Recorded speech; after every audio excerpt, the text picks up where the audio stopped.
Hey, John here, and this is the Fuji X20, and in this video I'm going to show you how to use the custom modes, which are the C1 and C2 on the dial. They allow you to save whatever settings you want and then into a custom mode and quickly switch to it.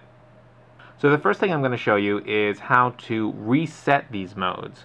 So regardless of where you are on the camera, you can usually go into the menu here. You want to go over to the left, go down to the wrenches all the way to the bottom, go to the right, and then you're going to see custom reset. So go to the right and you can reset C1 or C2. I'm going to reset C1, and now it goes back. C1 is now a kind of a default program. Everything, if you push the Q button here, it's all kind of generic, standard, shooting on JPEG, all that kind of stuff.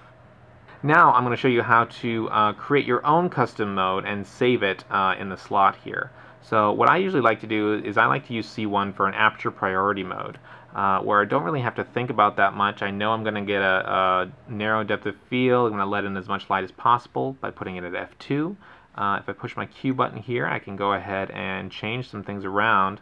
Right now that ISO is at automatic, which I like. Let's see here. So the automatic, I do want it between 100 and 1600 with a minimum shutter speed of 1/100th of a second. So that looks good. So I can access that through the menu or the quick menu here using the Q button, which I just did. And I can change it around here too. But I want, let's see, dynamic range is automatic, white balance is automatic. I want to shoot in RAW, definitely. I definitely want to do just standard Provia simulation, no noise reduction. And I don't want to modify the sharpness or color or anything like that. I have my brightness of my LCD screen turned down to -3. Image stabilization is on. My autofocus is center weighted, I believe. And the self-timer is off. So you just push OK. I can push back as well. And now I have the camera set the way I want. So in order to save it as a custom mode, I go to the menu. And I'm going to go to the fourth camera menu now. And you go right and custom set. You go right again.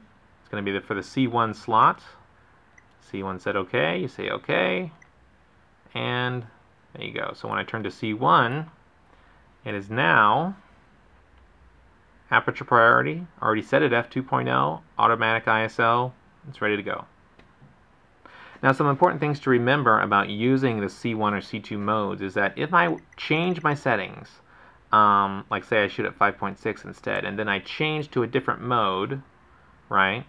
And then I change back, those settings will still be saved. It'll still be at 5.6 right there. However, if I take the camera and I turn it off completely, right, and then I turn it back on and I'm still on C1, it resets to that default that I set it to. It's now back at f2.